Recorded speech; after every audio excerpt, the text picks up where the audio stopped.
set up a document and we've set our dimensions, I'm gonna start showing you how to draw dimensions. So I'm gonna draw a polyline of an object that looks like this, and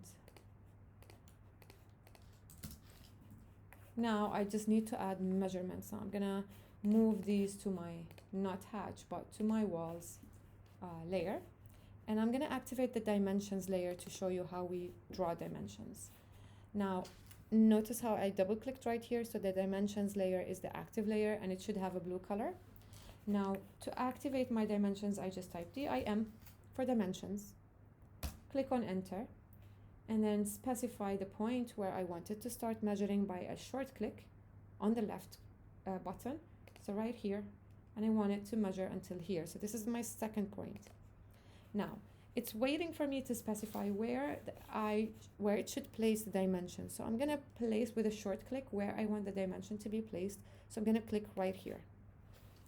It's waiting for me to specify the next point. So I wanted to measure the dimension from this point to this point and place it under this dimension so that it's neat and nice.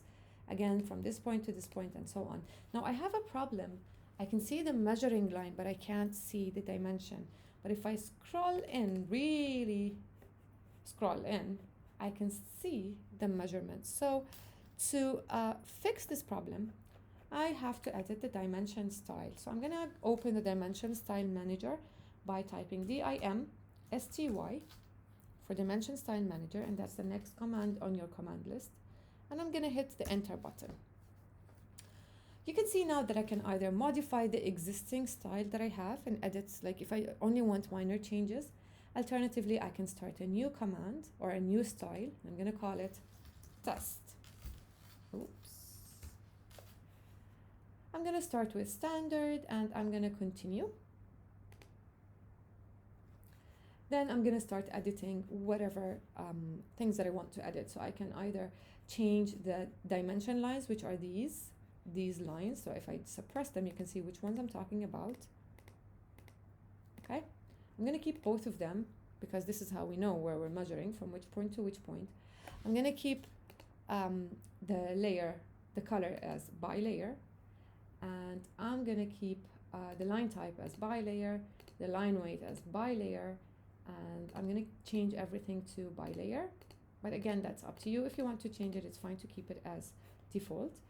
You can play around with the dimension or the extension lines, which are those little lines.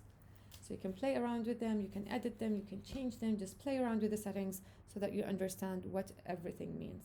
I'm gonna go to the symbols and arrows tab, and this is where you can edit the arrows. So right now we have closed filled arrows, we can have dots instead, we can have oblique, we can have architectural tick. I normally like to keep the oblique, but in the assignment we have right now, it says it's closed, so you can keep it as closed or change it as you find appropriate.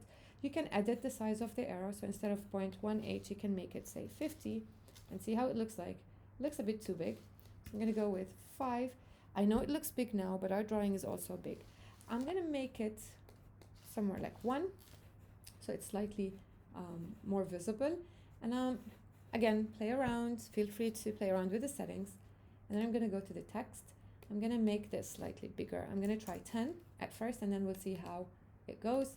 I'll keep it as by layer instead of by block, but that's up to you. You can also keep it by block, that's fine. I'm gonna jump to the primary units because I'm working with millimeters. I'm not gonna need so many decimal points, the maximum. Normally we don't keep any decimal points when we're working with millimeters, but sometimes in the assignments you will see that you have 2 decimal points. So if that is the case, then you can keep 2 decimal points. Right now I'll keep it to single, no decimal points. Again, feel free to play around. Alternative units and tolerances. I don't like to change these a lot because it affects the accuracy of the measurement. So I'm gonna click on OK right now, and then set it as the current style, and then click on close. Now I'm gonna erase all of these, and I'm gonna type DIM again, and I'll start measuring from this point to that point, and I want it to place the dimension right here. You can see that I can slightly see it looks slightly bigger, but then again it's still small. So I'm gonna click on Just need to make sure that it's following the dimension style that I just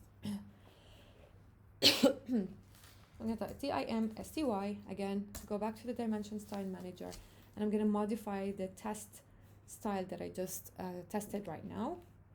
I'm going to go to the text and make it much bigger. So I'm going to make this 50. I'm going to go back to the arrows and change them to 50 again and see how it looks. Once I click on OK and close, you can see that it's taking effect. Still too small, so I'm going to go to TIMSTY again, keep on editing and modifying until I find an appropriate size. I'm going to make this 100. Still too small. By the way, if you just don't activate, so now I don't have any commands typed. If I click on enter again, it will activate the last command I had activated. So now it will, the last one was dimension style manager, so it opened the dimension style manager. I'm going to click on enter again, and I'm going to modify this, and I'm going to make it maybe 150. Don't be afraid to use large numbers. That depends on the scale of your drawing, and don't be afraid to go small as well. So this looks okay-ish in a way, still more, so I'm going to try 250 instead.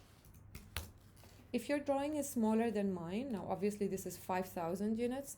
If your drawing is smaller than mine, then you are likely to use smaller numbers. I'm going to increase the size of the arrow as well. So this takes a lot of trials and errors, so please don't be too tired to keep on trying until you find the proper size.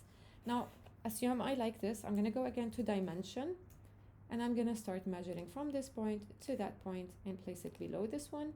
Again, from this point to that point and place it below this one. And I'm going to go with the overall dimension as well, just to make things clearer. So I'm going to exit the command and start again, and I'm going to be measuring from here to here, and you can then start typing your measurements as you find appropriate. Okay? Now, this is how I edit my dimensions.